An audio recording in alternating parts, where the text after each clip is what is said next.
اسے نوچنے ہی والا ہے اور اس کی عصمت کو پامال کرنے والا ہے۔ اس کا حسن بے داغ تھا، اس کی پلکیں مڑی ہوئی تھیں، سیاہ لمبے بال کمر تک آتے تھے۔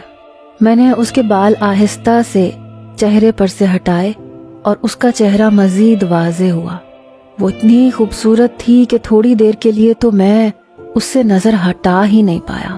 باس اکثر ہی اپنی بیٹی کا ذکر مجھ سے کرتے رہتے تھے۔ وہ جب بھی اپنی بیٹی کا ذکر کرتے تھے ان کے لہجے میں ڈھیروں محبت اترتی تھی اور انتہائی غم بھی، کیونکہ وہ چاند جیسے حسین چہرے والی لڑکی دماغی طور پر نارمل نہیں تھی۔ جب اس کی ماں اسے چھوڑ کر گئی تھی تو اس کے ذہن میں ایک گہرا دکھ پنپنے لگا۔ وہ کبھی کبھی ہذیانی انداز میں چیخنے چلانے لگتی اور باس کو اسے سنبھالنا مشکل ہو جاتا تھا۔ باس نے ہر طرح سے اس کا علاج کروایا کہ اس کا ڈپریشن کچھ کم ہو سکے، مگر وہ بڑھتا ہی جا رہا تھا اور اکثر ہی اب تو وہ بہکی بہکی باتیں کرنے لگتی تھی۔ یوں لگتا تھا کہ جیسے وہ بالکل پاگل ہو چکی ہے۔ وہ ایک نارمل لڑکی نہیں تھی اور اسی بات کا فائدہ میں اٹھانے والا تھا، کیونکہ مجھے یقین تھا کہ وہ کبھی بھی اپنے باپ کو نہیں بتا پائے گی کہ اس کے ساتھ کیا ہو چکا ہے اور کرنے والا کون ہے۔ میں اس قدر شیطان بن گیا کہ اس کی معصومیت اور اس کی حالت کو مکمل طور پر نظر انداز کر دیا اور اپنے جذبات اس پر نچھاور کرنے لگا۔ آہستہ آہستہ میں اس میں یوں کھو گیا کہ مجھے اپنا آپ بھی بالکل پاگل سا لگا اور میں اپنی حدوں کا لحاظ کیے بغیر اپنی منمانی کرتا چلا گیا۔ تقریباً 1 گھنٹے کے بعد میں بالکل خاموشی سے اس کمرے سے نکلا تھا۔ میرا دماغ مکمل طور پر اپنے ٹھکانے پر آ چکا تھا۔ میں جلدی سے باس کے کمرے میں گیا اور وہ فائل اٹھا لی۔ میرے ہاتھ بری طرح سے کانپ رہے تھے اور دماغ بار بار خطرے کی گھنٹی بجا رہا تھا کہ میرے ساتھ اب بہت برا ہونے والا ہے۔ میرا باس تو مجھے زندہ نہیں چھوڑے گا، کیونکہ اس کی واحد قیمتی چیز اس کی بیٹی ہی تھی جس کی عزت میں پامال کر چکا تھا۔ اس نے شروع میں تو بہت حیرانگی کا اظہار کیا، مگر پھر اس نے چیخنا چلانا شروع کر دیا تھا، مگر میں نے اس کے منہ پر ہاتھ رکھ دیا تاکہ اس کی آواز باہر نہ جائے۔ وہ شاید اپنے حواس بالکل کھو چکی تھی، اسی لیے اس کی مزاحمت دم توڑ گئی اور میں جلدی سے اس کے کمرے سے نکل کر باس کے کمرے میں گھس گیا اور وہ فائل اٹھانے لگا۔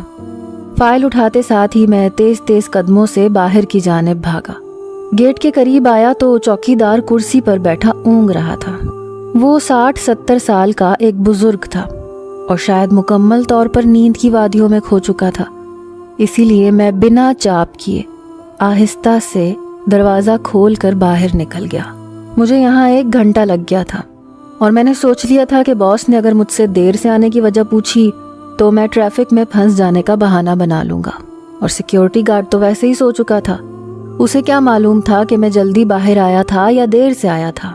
رہا معاملہ اس لڑکی کا، تو وہ ایک پاگل لڑکی تھی۔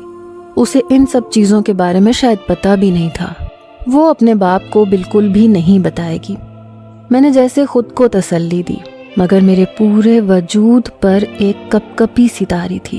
میرے ضمیر نے مجھے ہلکی سی ملامت کی تھی، مگر وہ خوشی اور سرشاری اتنی زیادہ تھی کہ میرے ضمیر کی ملامت ویسے ہی دم توڑ گئی۔ اب میں ہانپتے کانپتے آفس میں پہنچا تو میرا باس کسی میٹنگ میں مصروف تھا۔ میں خاموشی سے اپنی نشست پر بیٹھ گیا اور فائل اپنے سامنے رکھ لی۔ میں نے اپنے چہرے کو بالکل نارمل بنا رکھا تھا اور شرافت کا لبادہ اوڑھ لیا تھا تاکہ میرے باس کو کسی قسم کا کوئی شک نہ پڑے۔ میٹنگ ختم ہونے کے بعد جب سب لوگ چلے گئے تو باس نے مجھے بیٹھنے کا اشارہ کیا اور میں ایک دم سے چوکنا ہو گیا، کہیں میری چوری پکڑی نہ گئی ہو۔ مگر اتنی جلدی باس کو کیسے پتہ چل سکتا ہے اور اسے بتائے گا کون؟ اسی لیے میں چہرے پر بلا کا اطمینان لیے باس کے پاس بیٹھ گیا۔ میں نے باس کے سوال سے پہلے ہی وضاحت کر دی کہ باس آج ٹریفک بہت زیادہ تھی، اس لیے آتے آتے دیر ہو گئی، میں معذرت کرتا ہوں۔ باس نے کہا کوئی بات نہیں، میں نے تمہیں اس لیے یہاں رکنے کو کہا ہے کہ میں تم سے اس پروجیکٹ پر تمہاری رائے لینا چاہتا ہوں جس پر ہم کام کر رہے ہیں۔ میں باس کے کافی اعتماد کا بندہ تھا اور ذہین بھی تھا، اکثر میرے مشورے باس کے کام آتے تھے اور وہ ستائش سے مجھے دیکھتے تھے، کیونکہ میں ایک کمینہ انسان ضرور تھا مگر میں بلا کا ذہین اور حسین بھی تھا۔ میری ذہانت نے مجھے اس عہدے پر پہنچایا تھا اور اب میں بالکل بھی پکڑے جانا نہیں چاہتا تھا۔ میرے دل میں رہ کر افسوس ہونے لگا کہ میں نے باس کے گھر میں ڈاکہ ڈال کر اچھا نہیں کیا۔ اگر کبھی بھی باس کو شک ہو جاتا تو میں ان کے غصے کو اچھی طرح سے جانتا تھا۔ وہ کسی کو بھی معاف نہیں کرتے تھے اور یہ تو معاملہ ان کی بیٹی کی عزت کا تھا۔ مگر باس کی اگلی بات نے مجھے ایک دم تشویش میں ڈال دیا۔ کہنے لگے کہ کائنات کے لیے میں نے ایک اسپیشل ڈاکٹر سے اپائنٹمنٹ لی ہے۔ وہ اکثر ہی اپنی بیٹی کائنات کے بارے میں مجھ سے ڈسکشن کرتے رہتے تھے۔ آج بھی بالکل نارمل سے انداز میں بات کر رہے تھے اور میرے سارے حواس جیسے چوکنا ہو گئے۔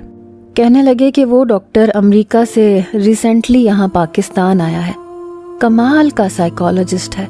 میں سوچ رہا ہوں کہ اس ہفتے کائنات کو لے کر اس کے پاس جاتا ہوں، اس سے چند سیشنز کروا کے دیکھتا ہوں، شاید کچھ فرق پڑ جائے، کیونکہ کائنات نارمل بچی ہے مگر وہ انتہا کا ڈپریشن لے کر اب نارمل سی بن گئی ہے۔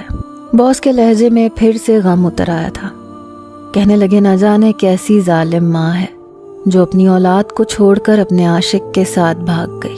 بھلا اپنی بیٹیوں کو یوں چھوڑ کر کون رہتا ہے؟ باس نے ایک ٹھنڈی سانس خارج کی۔ ہمیشہ کی طرح ان کا میلو ڈرامہ شروع ہو چکا تھا۔ میں باس کو تسلی دینے لگا۔ کہنے لگا کہ اس دنیا میں ایسے بھی انسان موجود ہیں جو اپنی خواہشات میں اس قدر اندھے ہو جاتے ہیں کہ اپنے رشتوں کا لحاظ بھول جاتے ہیں۔ مگر آپ پریشان مت ہوا کریں، انشاءاللہ کائنات بہت جلد ٹھیک ہو جائے گی اور اس غم کو بھول جائے گی، کیونکہ آپ انہیں ماں اور باپ دونوں کا پیار دے رہے ہیں۔ میں نے فرشتہ صفت انسان بنتے ہوئے باس کو تسلی دی، اور شاید میری یہی بات باس کو پسند تھی، اسی لیے اکثر ہی وہ اپنی بیٹی کا ذکر مجھ سے کر دیتے تھے اور اپنے دل کا بوجھ ہلکا کر دیتے تھے۔ مگر نہ جانے کیوں میں نہیں چاہتا تھا کہ کائنات کا کوئی علاج ہو سکے۔ میں چاہتا تھا کہ وہ ایسے ہی رہے اور میں اس سے فائدہ اٹھاتا رہوں۔ اگر آج میں نہیں پکڑا گیا تھا تو آگے بھی مجھے کون پکڑ سکتا تھا؟ میں نے چند دن انتظار کیا مگر باس کا رویہ میرے ساتھ بالکل نارمل رہا۔ میں غور سے ان کا چہرہ دیکھتا کہ کہیں کائنات نے انہیں کچھ بتایا تو نہیں، مگر وہ بالکل نارمل تھے اور میں نے جیسے سکھ کا سانس لیا۔ اگر کائنات باس کو بتا بھی دیتی کہ اس کے ساتھ کسی نے زیادتی کی ہے تو وہ میرا نام تو بالکل بھی نہیں لے گی، کیونکہ اس نے صرف مجھے ایک بار ہی دیکھا تھا، وہ بھی سرسری سا، اور جس طرح کا اس کا دماغ تھا اسے تو 5 منٹ پہلے والی بات بھول جاتی تھی۔ میری شکل اسے کہاں یاد رہنے والی تھی؟ میں اپنے آپ کو اس طرح کی دلیلوں سے شانت کرتا رہتا تھا اور مزید موقع کی تلاش میں رہنے لگا، کیونکہ جب سے میں نے اس کے ساتھ وہ سب کچھ کیا تھا میں پہلے سے زیادہ بے چین ہو گیا تھا۔ ہر وقت اس کے بارے میں سوچتا رہتا تھا۔ اب تو میں نے دوسری لڑکیوں سے بات چیت بھی ختم کر ڈالی تھی، کیونکہ مجھے بالکل لطف نہیں آتا تھا صرف فون پر باتیں کرنے سے۔ اب میں اپنے جذبات کا عملی اظہار کرنا چاہتا تھا، اور کائنات وہ مہرہ تھی جسے میں بار بار استعمال کر سکتا تھا۔ باس اسے 1-2 دفعہ اس سائیکیٹرسٹ کے پاس لے کر گئے تھے، مگر ان کے چہرے پر مایوسی ہی تھی، کیونکہ ان سیشن سے کائنات کو کوئی خاص فرق نہیں پڑا تھا۔ مجھے دوسرا موقع تب ملا جب باس 2 دن کے لیے بیرون ملک میٹنگ کے سلسلے میں گئے۔ اس بار میں ان کے ساتھ نہیں گیا تھا، کیونکہ میں نے بہانہ بنا دیا کہ مجھے گاؤں جانا ہے، میری ماں کی طبیعت کچھ ٹھیک نہیں ہے۔ میں کراچی شہر میں رہتا تھا اور پچھلے 5 سال سے یہیں پر جاب کرتا تھا۔ میرا تعلق ایک گاؤں سے تھا، میرے ابا زمیندار تھے، ہمارا گھرانہ کوئی اتنا امیر گھرانہ نہیں تھا، بس مشکل سے گزر بسر ہو رہی تھی۔ مگر میرے ماں باپ نے مجھے اعلیٰ تعلیم کے لیے شہر بھیج دیا تھا، اور اپنا گریجویشن کمپلیٹ کرنے کے بعد مجھے باس کے آفس میں جاب مل گئی، اور اب تو میری پروموشن ہو چکی تھی، میں مینیجر بن چکا تھا، اس لیے میں گاؤں میں اچھی خاصی رقم بھجوا دیا کرتا تھا۔ میری 2 جوان بہنیں تھیں جن کی شادی سر پر کھڑی تھی، اور ان سب کی کفالت میں ہی کر رہا تھا۔ میری ماں کا کہنا تھا کہ میری بہنوں کی شادی کے بعد ہی میرا نمبر آئے گا، کیونکہ انہیں لگتا تھا کہ اگر میری شادی ابھی سے کر دی تو میری بیوی شاید مجھے ہاتھ میں کر لے، اس لیے وہ پہلے اپنی بیٹیوں کے فرض سے سبکدوش ہونا چاہتی تھیں اور اس کے بعد ہی میری شادی کرنا چاہتی تھیں۔ مگر سچ تو یہ تھا کہ مجھے کسی گاؤں کی لڑکی سے شادی کرنے میں کوئی دلچسپی نہیں تھی جو خود کو گھر میں الجھائے رکھے اور اپنے شوہر کی خواہشوں کا بالکل خیال نہ رکھے، کیونکہ گاؤں کی زیادہ تر عورتیں ایسی ہی ہوتی ہیں۔ مجھے تو اپنے مطابق ماڈرن سی لڑکی چاہیے تھی جس کے میں ناز نخرے اٹھاؤں اور وہ مجھے خوش کر دے۔ مگر جب تک میں شادی نہیں کر لیتا اس سے پہلے مجھے ادھر ادھر ہی منہ ماری کر کے اپنے جذبات کو ٹھنڈا کرنا تھا، اور کائنات میرے نشانے پر تھی۔ اسی لیے جب باس 2 دن کے لیے ترکی چلے گئے اور میں نے ان سے کہا کہ میں گاؤں جا رہا ہوں، مگر میں گاؤں جانے کے بجائے ایک ہوٹل میں ٹھہر گیا۔ جیسے ہی رات ہوتی میں ہوٹل سے نکلتا اور باس کے گھر کی راہ لیتا۔ مزے کی بات یہ تھی کہ میرے پاس باس کے گھر کی ڈپلیکیٹ چابی بھی تھی جو کہ باس نے مجھے ایمرجنسی صورتحال کے لیے دے رکھی تھی، مگر باس کو کیا پتا تھا کہ میں ان کے گھر کی عزت پر ہی ڈاکہ ڈالنے لگوں گا۔ میں نے آہستہ سے لاک کے اندر چابی گھمائی اور دبے قدموں سے اندر داخل ہو گیا۔ چوکیدار شاید اپنے کوارٹر میں آرام کر رہا تھا۔ میں نے سیکیورٹی روم میں جا کر گھر کے سارے کیمرے پہلے ہی بند کر دیے۔ میں جانتا تھا کہ گھر میں اب صرف کائنات ہوگی یا اس کا خیال رکھنے والی ایک آیا جو شاید اپنے کمرے میں سو رہی ہوگی، اور ایسا ہی ہوا۔ کائنات بالکل بے خبر اپنے بیڈ پر سو رہی تھی اور اس نے سلیو لیس نائٹ ڈریس پہن رکھا تھا، اور اس کے 2 دیا بازو باہر چھلک کر مجھے مزید پاگل کر رہے تھے۔ آج میں اپنے ساتھ بے ہوش کرنے والی دوائی لایا تھا جو میں نے رومال پر چھڑک کے کائنات کے منہ پر رکھ دی، اور وہ مزید گہری نیند سو چکی تھی۔ اب تو مجھے کھلی چھٹی تھی، میں اس کے ساتھ کچھ بھی کر سکتا تھا، اور کوئی یہ جان ہی نہیں سکتا تھا کہ یہ سب کچھ کرنے والا میں ہوں، کیونکہ باس کے مطابق تو میں گاؤں میں تھا۔ اسی لیے میں نے باس کی غیر موجودگی کا اچھے طریقے سے فائدہ اٹھایا۔ میں جب دبے قدموں کمرے سے باہر آیا تو رات گہری سیاہ ہو چکی تھی، لاؤنج بالکل تاریک پڑ چکا تھا۔ میں جیسے آیا تھا ویسے ہی چور دروازے سے واپس چلا گیا۔ اب تو مجھے اس کام میں مزہ آنے لگا۔ میں چاہتا تھا کہ باس 2 دن کے بجائے ایک پورا ہفتہ باہر رہیں اور میں روزانہ ان کی عزت کے ساتھ کھیلوں۔ جب دوسرے دن بھی میں نے وہی سب کچھ کیا اور کسی کو کانوں کان خبر تک نہیں ہوئی، تو تیسرے دن باس واپس آ چکے تھے اور میں بالکل اداس ہو گیا۔ باس نے مجھ سے پوچھا کہ تمہاری امی کی طبیعت اب کیسی ہے، کیونکہ میں نے باس سے جھوٹ بولا تھا کہ میری امی بیمار ہیں، اس لیے میں گاؤں جا رہا ہوں۔ میں نے ان سے کہا کہ اب وہ پہلے سے بہتر ہیں، شاید وہ مجھے یاد کر کے اداس ہو گئی تھیں، میں ان سے ملا ہوں تو ٹھیک ہو گئی ہیں۔ باس میری بات سن کر مسکرانے لگے۔ وہ بالکل نارمل تھے، کوئی غیر معمولی بات نہیں کی۔ اب میں اپنے باس کے چہرے کو غور سے پڑھنے کی کوشش کرتا تھا کہ کہیں انہیں ذرا سا بھی شک تو نہیں ہوا، مگر میرا گناہ ابھی تک چھپا ہوا تھا اور میں اپنی حد سے بڑھتا ہی جا رہا تھا، کیونکہ میں اب اس لڑکی سے دستبردار نہیں ہو سکتا تھا اور سرکشی پہ اتر آیا تھا۔ اب تو میں ہر وقت موقع کی تاک میں رہتا۔ باس بالکل چپ چپ سے رہنے لگے تھے۔ وہ اکثر ہی کائنات کا ذکر کرتے ہوئے کہتے کہ پتہ نہیں اب وہ پہلے سے زیادہ چیختی چلاتی ہے، راتوں کو اٹھ کر دردناک چیخیں مارتی ہے، کہتی ہے کہ کوئی کمرے میں موجود ہے۔ میں نے کہا کہ وہ ایک نارمل دماغ کی لڑکی نہیں ہے، اسی لیے اسے وہم ہوتا ہوگا، بھلا رات کو اس کے کمرے میں کون جا سکتا ہے؟ اور باس نے میری اس بات میں سر ہلا دیا، کہنے لگے ٹھیک کہہ رہے ہو، مگر نہ جانے وہ پہلے سے بہت بدل گئی ہے، ہر وقت ڈری سہمی سی رہتی ہے، اب تو میرے قریب بھی نہیں آتی، ایسا لگتا ہے جیسے وہ مجھ سے بھی خوف کا شکار ہے۔ میں نے ہمیشہ کی طرح تسلی دی۔ اب میں نے کچھ دنوں سے نوٹ کیا تھا کہ باس بالکل بھی کائنات کا ذکر نہیں کرتے اور بالکل چپ چپ سے رہتے تھے۔ ایک دن انہوں نے خود ہی مجھ سے کہا کہ میں گھر آج اپنا بریف کیس بھول کر آ گیا ہوں، تم جاؤ اور وہ تو لے آؤ ذرا۔ میں کافی عرصے سے کائنات سے دور رہا تھا کیونکہ مجھے موقع نہیں مل رہا تھا۔ آج جب باس نے خود ہی کہا کہ گھر جا کر میرا بریف کیس اٹھا کر لے آؤ، تو میرے دل میں تو جیسے خوشی کے لڈو پھوٹ رہے تھے. میرا بس نہیں چل رہا تھا کہ اڑ کر گھر پہنچ جاؤں. آج تو قسمت مجھے پھر سے موقع دے رہی تھی اس کے قریب جانے کا، اسے محسوس کرنے کا. میں نے باس سے کہا کہ میں بس ابھی گیا اور ابھی آیا، مگر شاید راستے میں دیر ہو سکتی ہے کیونکہ ٹریفک کا کچھ پتہ نہیں ہوتا. باس ایک مبہم سی مسکراہٹ چہرے پر سجا کر بولے، کوئی بات نہیں، ٹیک یور ٹائم.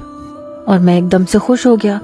جلدی سے گاڑی گیٹ سے باہر روکی اور ڈپلیکیٹ چابی سے دروازہ کھولا. کیونکہ باس نے کہا تھا کہ آج گارڈ گھر پر موجود نہیں ہوگا، اسے گاؤں میں اپنی بوڑھی بیوی کے پاس جانا ہے، اس لیے کائنات ہی گھر میں اکیلی ہے. اور مجھے اور کیا چاہیے تھا؟ اندھا کیا چاہے دو آنکھیں. میں فٹافٹ سے اندر داخل ہوا، جلدی سے سیکیورٹی روم میں گیا، کیمرے آف کر دیے اور دبے قدموں سے لاؤنج میں داخل ہوا. لاؤنج میں مکمل سناٹا تھا. صبح کے تقریباً 10 بج رہے تھے. مجھے آئیڈیا تھا کہ کائنات اپنے کمرے میں سو رہی ہوگی، اور اگر نہیں بھی سو رہی تو میں اسے سلا دوں گا. میں چہرے پر خبیث سی مسکراہٹ سجائے اندر داخل ہوا اور دروازہ لاک کر دیا. میرا شک بالکل درست تھا. کائنات بے خبر سو رہی تھی، اور اس نے آج تو اس قدر بے باک لباس پہنا تھا کہ میرے اتنے دنوں کے جذبات ابل ابل کر باہر آنے لگے. میں کچھ دیر وہاں بیٹھ کر اسے دیر تک دیکھتا رہا. ایسا نہیں تھا کہ میں اس سے محبت کرتا تھا، کیونکہ آپ جس سے محبت کرتے ہیں اسے میلا کرنے کا سوچ بھی نہیں سکتے. یہ کوئی اور ہی جذبہ تھا جو ایک مرد کو ایک عورت کے قریب لگتا ہے، اور اس میں کوئی ملال یا پچھتاوا نہیں ہوتا، کیونکہ میرا ضمیر بالکل سو چکا تھا. اب تو اندر سے کوئی آواز بھی نہیں آتی تھی کہ تم غلط کر رہے ہو.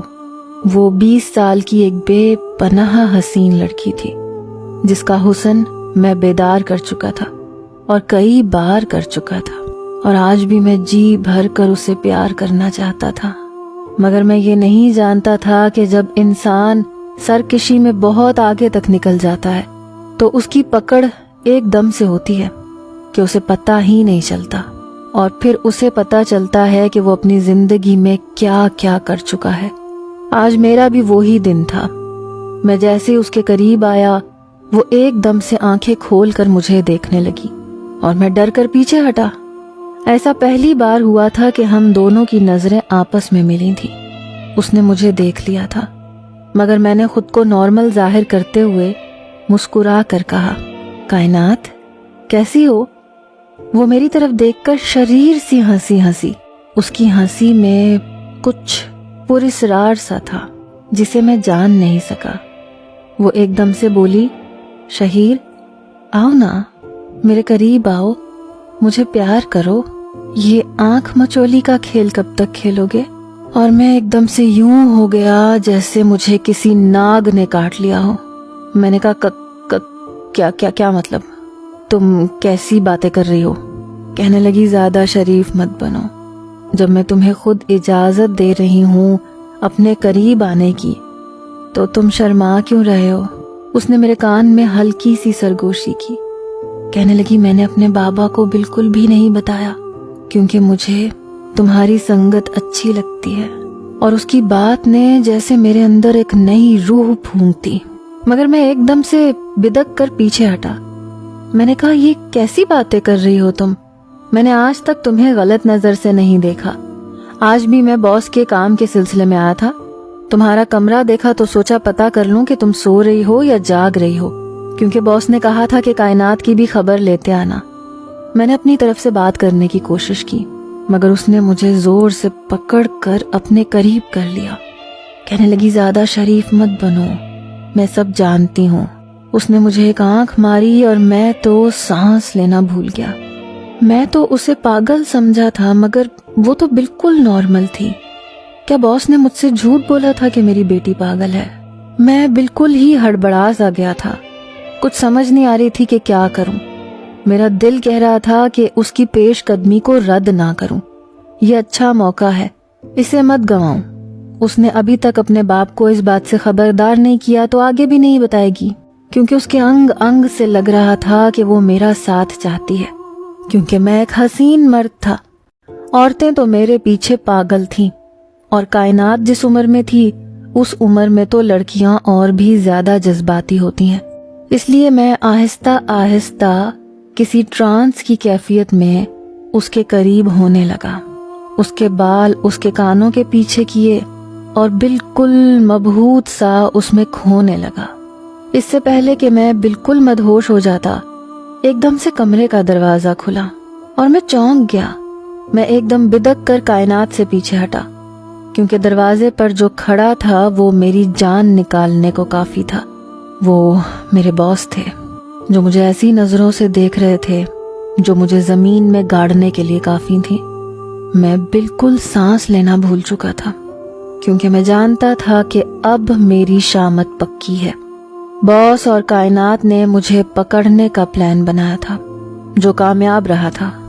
باس میری جانب بڑھنے لگے اور میں پیچھے ہٹتے ہوئے دیوار کے ساتھ لگ گیا۔